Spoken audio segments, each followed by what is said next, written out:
with us, you're welcome. But let's go to Tim Harvey and David Addison for the action out on the track. Steve, thanks very much. Yes, a title on the line here, and Cian Duis, the man that starts on pole position, is the man in the pound seats. He only needs one more point, and then he has done enough to win Carrera Cup GB. But of course, he'd like to go out with yet more race wins.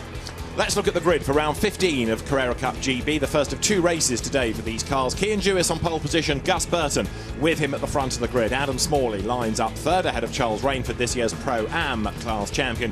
Will Martin, the only person that could take the crown off Cian Duis, will go from fifth. And Mika Stanley, a good qualifying effort from him, he is sixth. Seventh after a three-place grid drop for a penalty incurred at Silverstone last time out, Theo Edgerton. Then Jake Giddings is eighth on the grid ahead of Nathan Harrison and Jack Bartholomew. The sixth row, Will Aspin and Josh Stanton ahead of Angus Whiteside and Oliver White. Then Hugo Ellis and Ryan Ratcliffe with Charles Bateman and Mark Radcliffe on the ninth row. The 10th row is Carl Leonard and Nigel Rice. We've lost Ross Wiley. He has withdrawn from the race. Josh Stanton is this year's AM champion. He's had an absolutely amazing season, beaten only one, so 13 AM victories, 10 wins in Pro-Am to Charles Rainford. And Cian Duis, the man that starts on pole position, 4 times a winner this season. So yes, he wants that point. He wants the championship, but Tim Harvey, he'd also like one, maybe even 2 more race wins to round out a great season. Yeah, well, the safest place is to be out front. He did a fantastic pole position lap yesterday. Really impressive lap, and he has the opportunity. But, of course, starting from first is never the easiest on the Brands circuit, but he's certainly got pace underneath him, and he will like to win this championship in style, I'm sure. Now, all of these cars, of course, are the same. They're run by different teams. It is the Type 992 iteration of the 911 GT3 Cup Porsche. So 4-litre flat-six normally aspirated engines, 510 horsepower. They weigh in at 1,265 kilos, and they are serious bits of kit. The fastest cars within the British Touring Car Championship package, and this, as we were saying during qualifying yesterday, Tim, an ideal circuit for them. It's somewhere where they can really stretch their legs. Yeah, it's where these cars come alive. They really use those 510 horsepower and big fat Michelin tyres to stretch away, and it's a great track to drive on and to watch them on. So, Cian Duis starts on pole position. He's looking for a 5th race win of the year. He's looking for the Porsche Carrera Cup Great Britain 2022 title. And now he is looking for the lights to go red, because the green flag shown at the back means everybody has returned from the formation lap. Now we can go racing. Lights on the gantry do go red. When the lights go out now, it is blast off, and a good getaway then from Gus Burton on the outside of the front row. Is it good enough? It is. He gets himself ahead of Cian Duis, but Duis only has to stay ahead of Will Martin to win the championship as they go now through paddock for the first time. Duis on the attack up the inside line, flashes the lights. Gus Burton squeezes him. Duis goes through though, takes the lead. That was really brave stuff. It was just about a Porsche twin, and Cian Duis committed, and he leads. Well, I talked about getting off the line from pole position, and that was the penalty you pay. Is a slightly steeper incline off that pole position as somebody spins to the back, and there's contact. 3 cars involved, 1 into the barriers.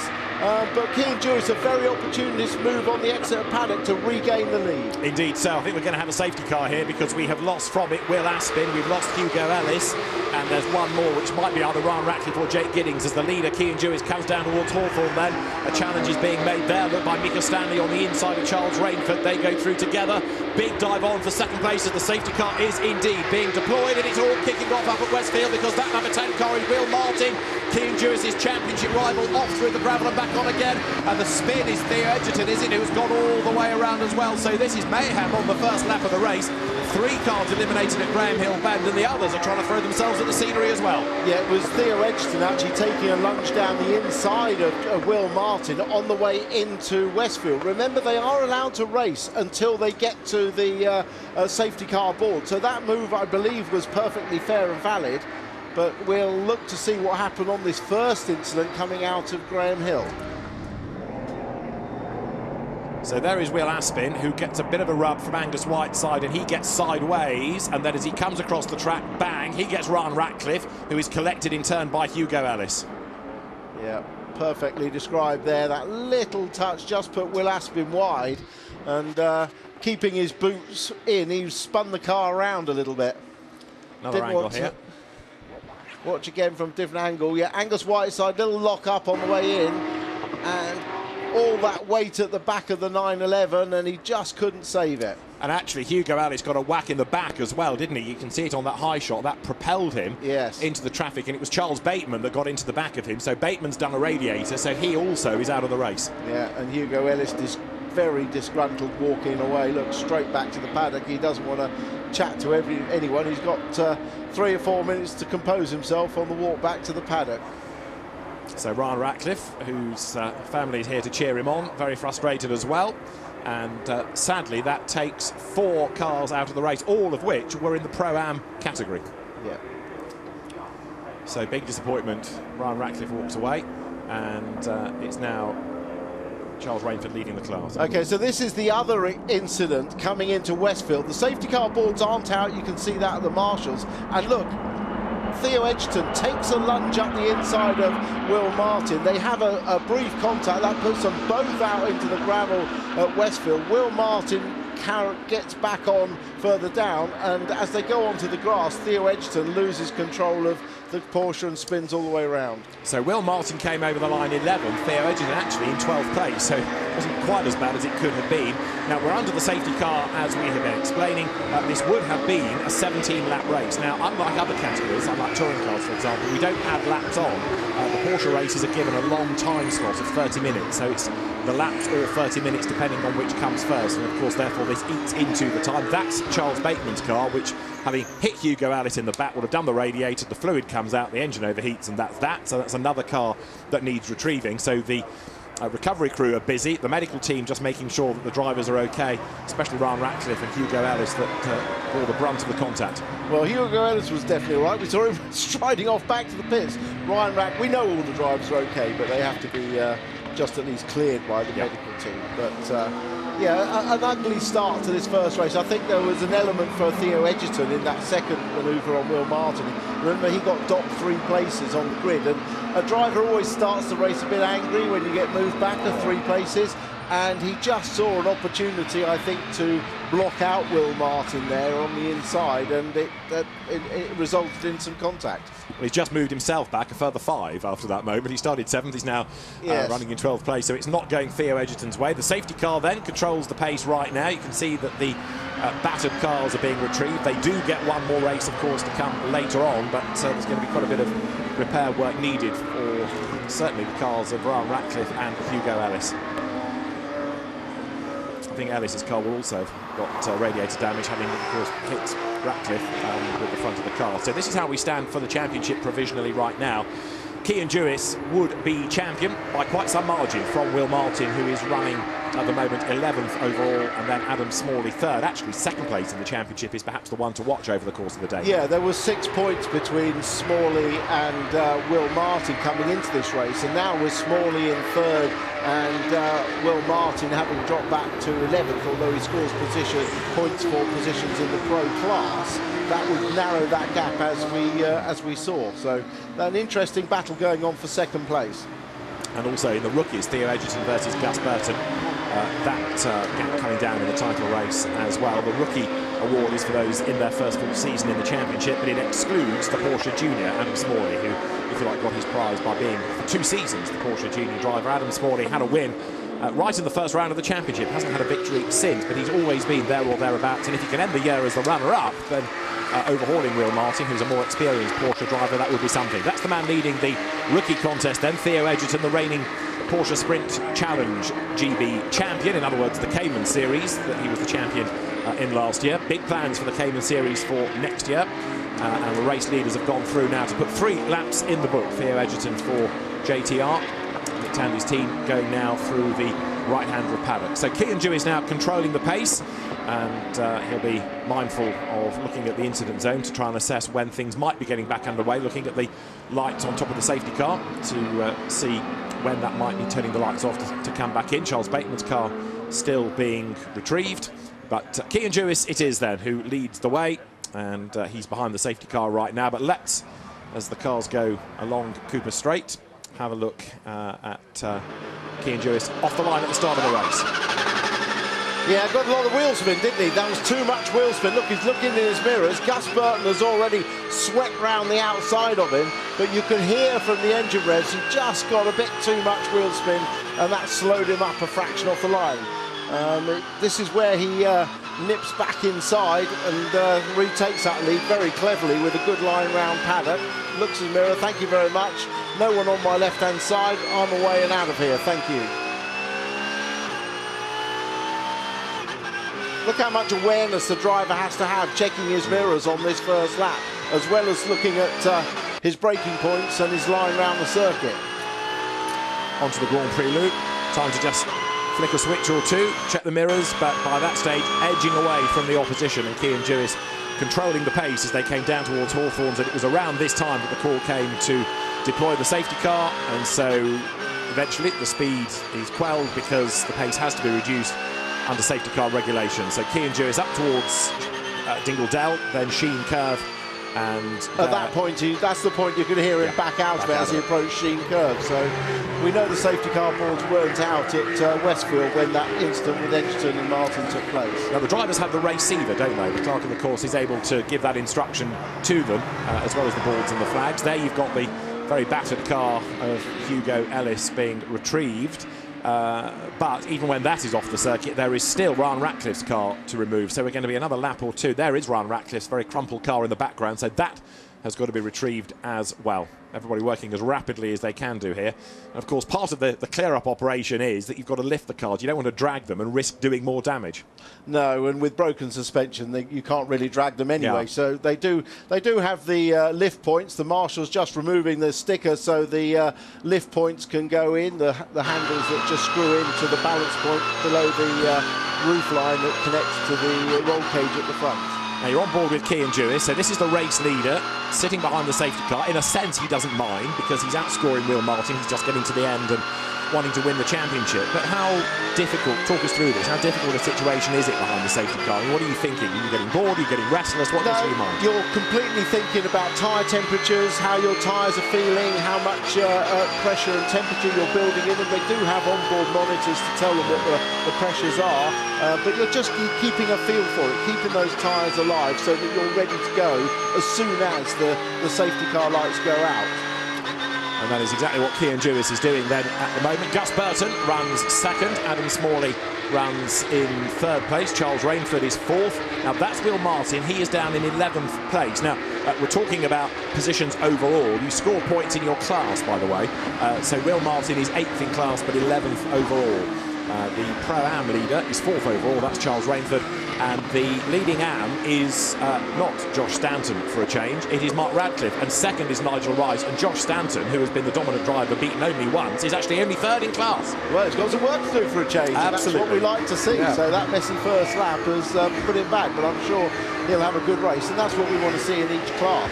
I'm pretty sure the Team Parker Racing boys will have put a pit board out to Cian Jewis just saying Will Martin's in 11th. Yeah. In fact, the only way that Cian Jewis can lose the championship, regardless of where he finishes, will be if Will Martin won both races with fastest lap. So knowing that he's down in 11th will be a bit of a relief for him. There's his board. I think they've just taken some bits off, actually. But Cian Jewis is in a very nice position. And having these laps run down or time run down will suit him just fine, thank you. Yeah, we've lost effectively the first third of the race, haven't we? Because 10 minutes have gone. We've done now 5 laps, but we haven't had a full racing lap yet. As you look there at Cian Jewis going down through Surtees in a moment.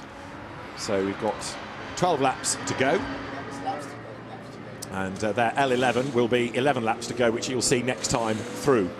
So there you've got the board being readied for Cian Jewis. The communication is one directional from the clerk of the course to the driver. It's not team to driver and driver back to team, is it? No, and the teams don't have access to their own drivers to chat either, no. So there's no conversation between them other than via the pit board, as I mentioned.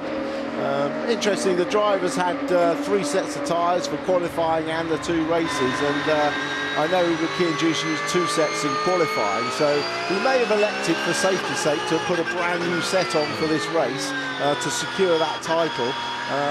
Usually the drivers would split that extra set and have 2 left-hand new ones for race 1 and 2 new ones for race 2, but he may have just taken the decision, I'm going to put all 4 on and go for this.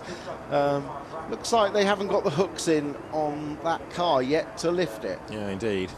What was so impressive about Cian Jewis's move for the lead was that, in a sense, he didn't have to do it anyway. He could have just sat in second place race long, but it was a narrow gap, and there was absolutely no hesitation. There was no, should I do this, shouldn't I might risk a championship. It was utterly committed. Bang, straight up the inside, I'm coming through. Yeah, he got the nose inside on the exit and he kept it there. He was flashing his lights as they were coming up the hill, even when there wasn't anyone in front of him, wasn't he? But in fair play to Gus Burton, he didn't squeeze him, he didn't put him on the grass. It was a very good committed move. It was. So that is Druids now behind the safety car, and let's have a look, if we can, in a moment at how Cian Jewis got the race lead, because it was, as we've been saying, really brave, committed stuff. Carl's right now going down through Graham Hill Bend. We're on lap 7 of the race with 17 minutes to go. Right, so start of the race again. Cian Jewis on pole, not a great getaway. Gus Burton is away better. Slow start by Charles Rainford as well. And Gus Burton at that point thinks he's done enough. Yeah, just watch, car in second place. He tucks in neatly and immediately on the exit he's got an overlap. And there's no way Gus Burton can close that down. That was a really good first corner from Cian Jewis. So Jewis ahead as they come off Druids, 3 abreast in the background in the classes, but then down towards Graham Hill Bend. Cian Jewis through, he's fine, he's clearing away, and then that lock up from Angus Whiteside, he gets into the side of Will Aspin, who comes across and hits Ryan Ratcliffe, who is hit by Hugo Ellis, who was hit by Charles Bateman. Yeah. And that's the net result of it, that now Ryan Ratcliffe's car has finally been hoiked into the air and put on the back of the flatbed, but it's taken a while. We've, as I say, had...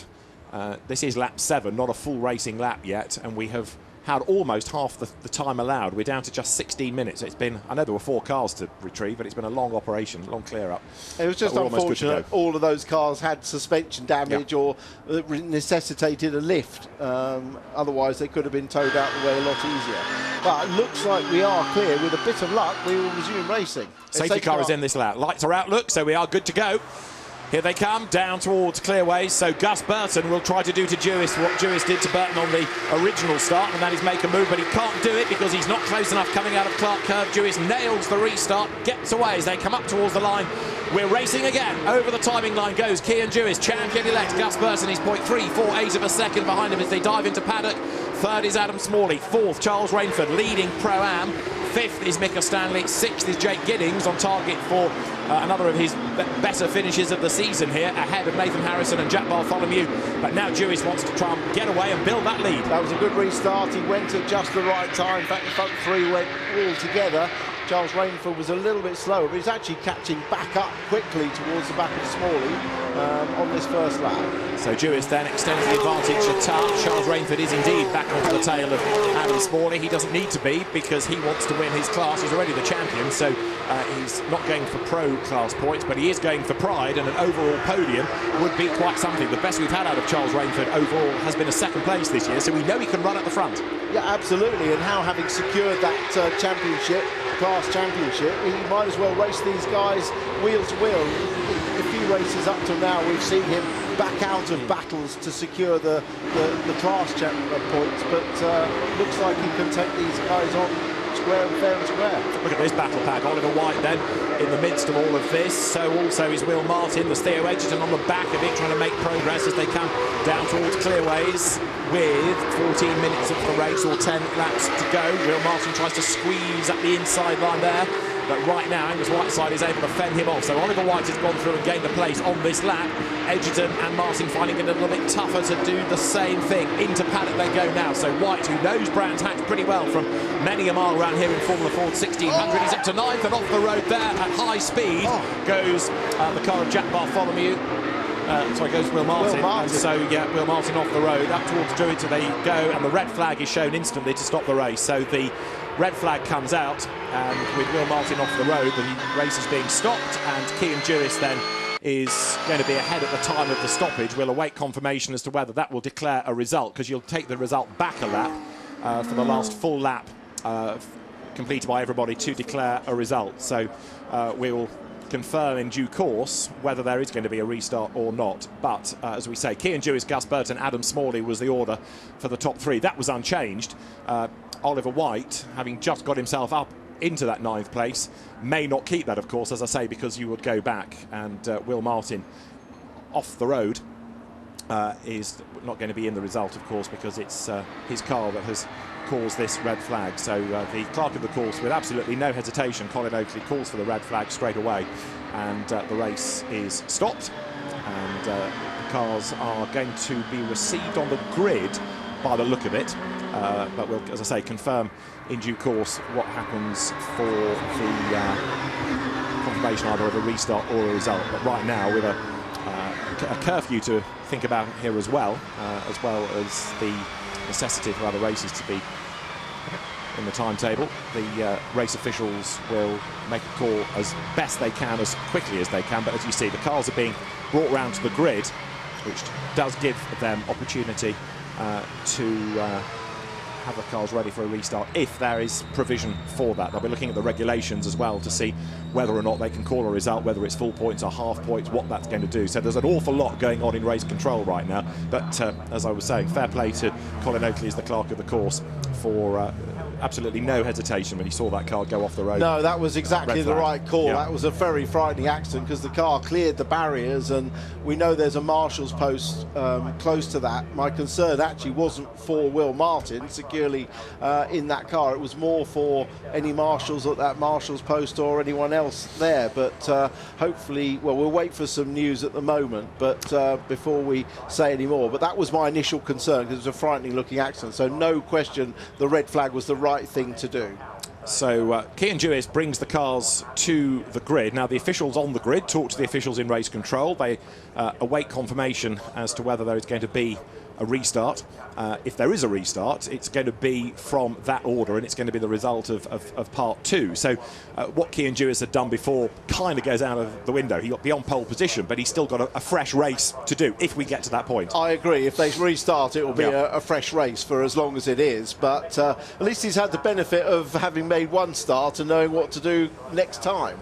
But we'll see if we get to that point. Yeah. We'll see how long it takes to clear this situation up, because there may be barrier damage as well, significantly. And you've also got to recover Will Martin's car from behind the barrier itself. Not easy, yeah. Yes, it's been a messy race, this first Carrera Cup race, and probably not the one that there's the shot of the car. We know that Will Martin is fine, we've been told that, but that is, and no marshals or anyone else hurt in that incident. So we'll go to a break and we'll come back and hopefully get this race back underway. But nobody hurt in this accident.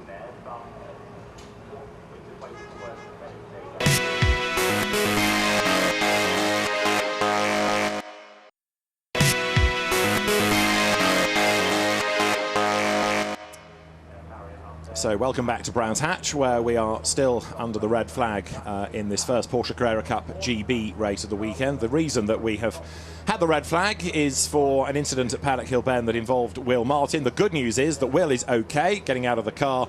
No marshals injured either, and so everybody, despite it being a rather scary looking accident, absolutely fine. Will Martin out of the car, big wave to the crowd, and a great reception for him as well. So Will Martin, who was in the car, is fine, although it's going to take a little while to repair the barriers and to get that car from the other side of the barriers. And also exceptionally good news that none of the volunteer marshalling force were injured, because there were quite a few marshals in proximity of where the car ended up.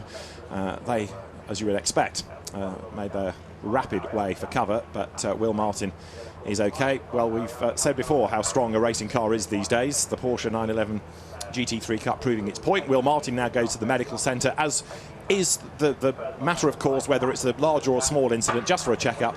But he was helped out of the car, as you saw, and with it being at a rather precarious angle, that took a little bit of time as well. But now, of course, the time is going to be to rebuild those barriers, which gave way with the force of the car walloping them, and also the tyre barrier. But the scene is this at the climb up towards the hairpin at Druids, and so driver out of car, nobody injured, and now the barrier having to be repaired. But we are understanding that a result is going to be declared from here, so the car's going to be brought round to the paddock, and so go back a lap, it was going to be a win for Cian Jewis from Gus Burton and Adam Smalley. But just before that incident, we'd seen Oliver White getting himself to the head of that battle.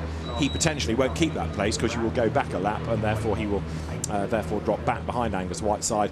And if you are not running at the time of a red flag, which is code for if you're the cause of it, then you don't stay in the result either. So poor old Will Martin has not only had to say goodbye to any championship aspirations, he doesn't finish that race. He's taken out of the results, so he doesn't, on the countback, keep his 11th place. He's therefore deemed not to have finished it at all. And so Cian Jewis is confirmed as the champion, but hardly in the way that he would have wanted with so few racing laps, Tim. No, and not done in style either. I do think also that will move Adam Smalley up to second in the championship because Will Martin didn't finish. But Will Martin, I had the presence of mind to worry about his crash helmet. He was more worried about getting his crash helmet back when he was walking to the medical bus than any condition of his own. But, you know, 1,400 odd kilos of Porsche travelling at 90 miles an hour backwards into the barrier is always going to cause a lot of damage. It's not, people will say, oh, the barrier shouldn't give way, but that was a huge impact. Huge. It's not going to be easy to get that car off, is it? No. I mean, we talked about them being lifted, but heavens, you've got to get somebody up there, first of all, to put the mounting pins in and then try and lift it. So, yes, this is not going to be an easy process, but everybody working as rapidly and as quickly and as...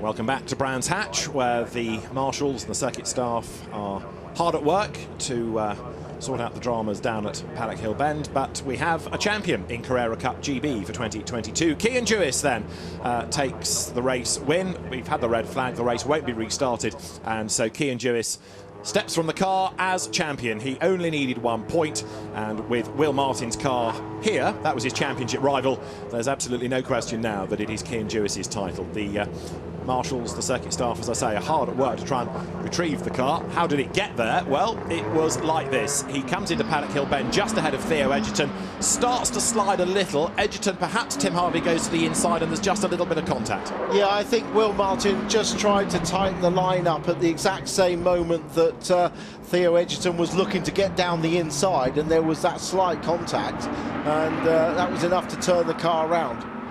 So just a little touch there, off goes Will Martin at unabated speed, right into the barrier backwards.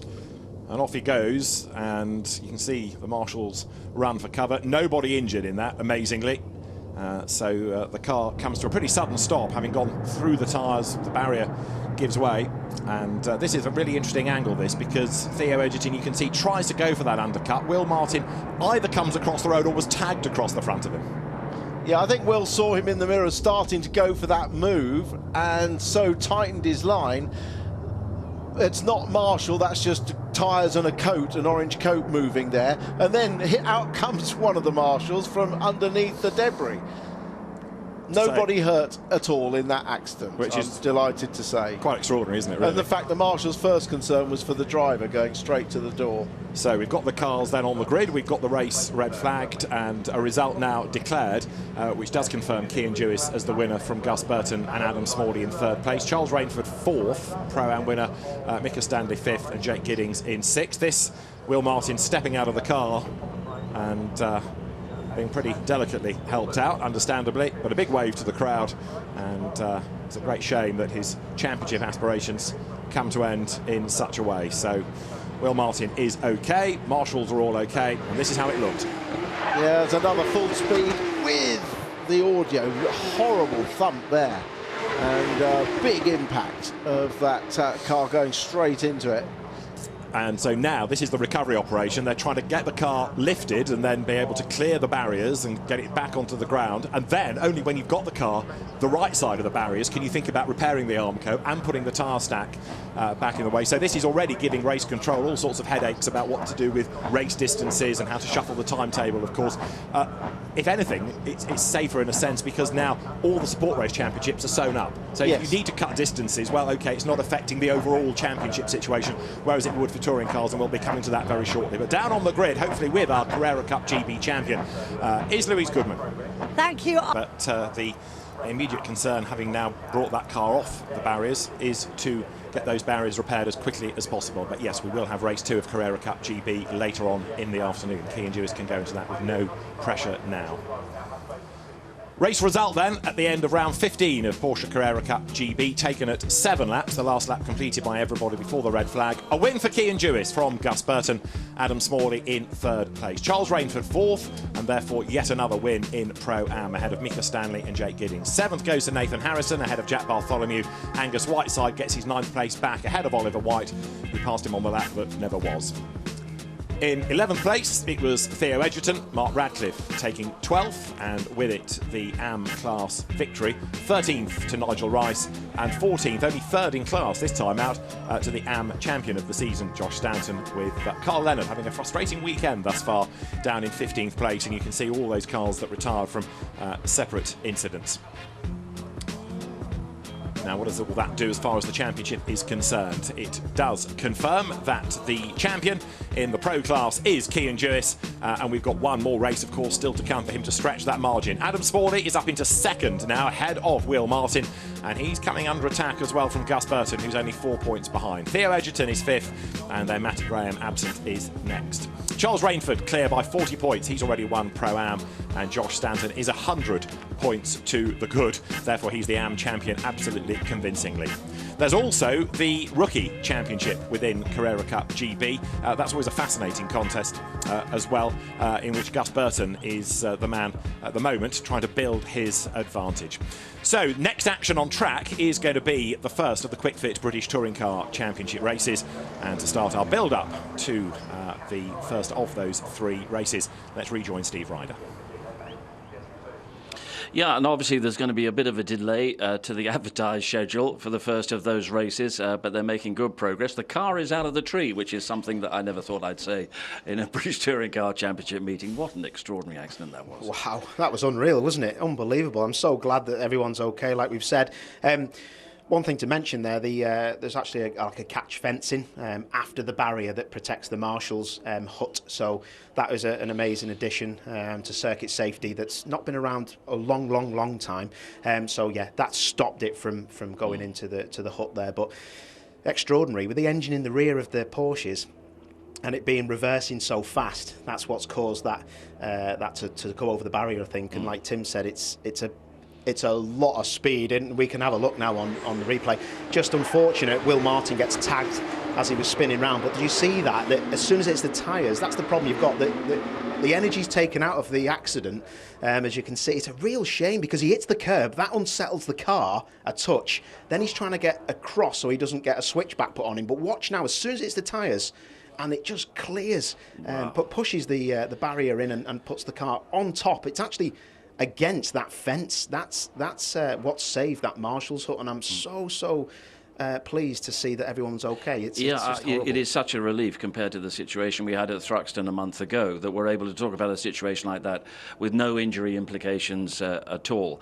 I mean, the marshals are just about ready for anything, but I think that really illustrated the kind of dynamics, the kind of energy that a car creates when it's out of control like that. Yeah, you forget these cars are 1,400 kilograms, like Tim said, and once a car's out of control at over 90 miles an hour, physics takes over. There's only so much a tyre barrier can do. A barrier that's on the motorway, it's the same kind of thing. There's only so much it can do.